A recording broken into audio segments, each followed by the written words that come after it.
చిన్న చిన్న జరగాల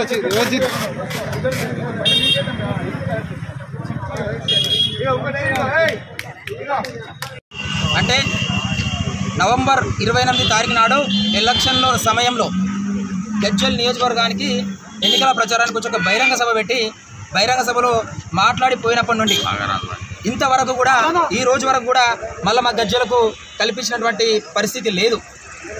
మరి కేసీఆర్ గారు ఎక్కడున్నారో ఎలా ఉన్నారో మాకైతే తెలియనటువంటి పరిస్థితి. సారు కారు 16 అని చెప్పేసి ఇలా మా కేసీఆర్ గారు ఎక్కడికి పరారైండో అని చెప్పేసి మాకు తెలియడం లేదు. అదేవిధంగా ముఖ్యమంత్రి పదవి పోగానే బాత్రూంలో కాలు జారి కాలు విరిగిందని చెప్పేసి మేము టీవీలలో చూడడం జరిగింది. మరి ఆయన ఆరోగ్య పరిస్థితి ఏ విధంగా ఉంది అని చెప్పేసి మాకు తెలియనటువంటి పరిస్థితి.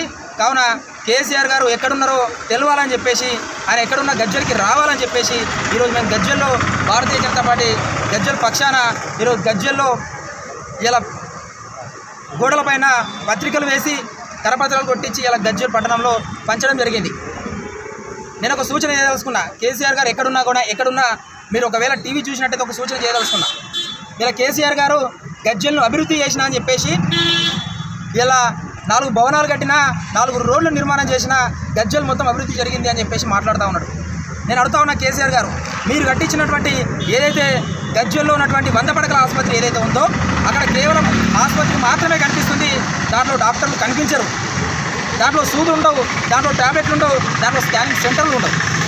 అదేవిధంగా కేసీఆర్ కట్టించినటువంటి ఏదైతే బస్టాండ్ ఉందో బస్టాండ్ మాత్రమే కనిపిస్తుంది తప్ప ఆ బస్టాండ్లో బస్సులకు స్టాండు లేదు, ప్రజలు అక్కడ ఉండేటువంటి పరిస్థితి లేదు. అది కేవలం గజ్వేల్లో ఉన్నటువంటి మందు బాబులకు ప్యాకెట్ రాయులకు మాత్రమే అది పనికొస్తూ ఉంది. అదేవిధంగా ఇక్కడ కట్టించినటువంటి మహతి ఆడిటోరియం ఏదైతే ఉందో అది కేవలం అధికార పార్టీ నాయకుల జేబులు నింపడం కోసమే అది పనిచేస్తూ ఉంది తప్ప గజ్వేల్ ప్రజలకు మాత్రం దానివల్ల ఎలాంటి ఉపయోగం లేదు. అదేవిధంగా కేసీఆర్ కట్టించినటువంటి ఎడ్యుకేషన్ హబ్ ఏదైతే ఉందో ఎడ్యుకేషన్ హబ్లో ఎడ్యుకేషన్ లేదు, కేవలం హబ్ మాత్రమే కనిపిస్తూ ఉంది. ఇలా ఆ ఎడ్యుకేషన్ హబ్లో త్రాగడానికి నీళ్లు లేవు, పురుగుల అన్నం. ఇలా ఆ కాలేజీలలో ఎడ్యుకేషన్ హబ్లో సరైన టీచర్ కూడా లేరని చెప్పేసి మేము చెప్తా ఉన్నాం. అంటే కేసీఆర్ గారు మీరు కట్టించినటువంటి ఈ భవనాలు కేవలం చూపించడానికి మాత్రమేనా? మరి వాటిలో సక్రమంగా పని జరుగుతూ ఉందా లేదా? అవి గజ్వేల్ ప్రజలకు ఎంతవరకు ఉపయోగపడుతుందని చెప్పేసి మీకు కనీస అవగాహన లేదు, కనీస చిత్తశుద్ధి లేదని చెప్పి నేను గుర్తిస్తా ఉన్నా.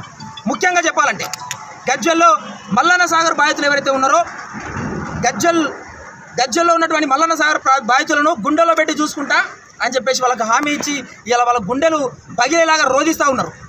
ఇలా గజ్వేల్ పట్టణ కేంద్రంలో ఇల్లు లేని నిరుపేద కుటుంబం ఉండొద్దు, గజ్వేల్ నియోజకవర్గంలో ఒక పెంకుటిల్లు కూడా కనబడద్దు అని చెప్పేసి కేసీఆర్ గారు హామీ ఇచ్చారు. ఇలా నేను అడుగుతా ఉన్నా, కేసీఆర్ గారు గజ్వేల్లో ఎంతమందికి మీరు డబుల్ బెడ్రూమ్ ఇల్లు కట్టించారు? మీరు కట్టించినటువంటి గజ్వేల్ పట్టణ కేంద్రంలో 5,000 ఓన్లీ గజ్వేల్ పట్టణ కేంద్రం అనే 5,000 మంది దరఖాస్తు పెట్టుకుంటే మీరు ఇచ్చినటువంటి ఇండ్లు 1,100 మంది. వారికి టోకెన్లు ఇచ్చి కూడా ఇప్పటికి 2 సంవత్సరాలు అవుతుంది.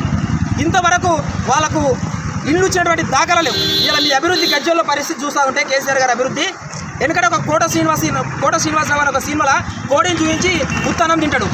ఇలా కేసీఆర్ పరిస్థితి కూడా అట్లే ఉంది.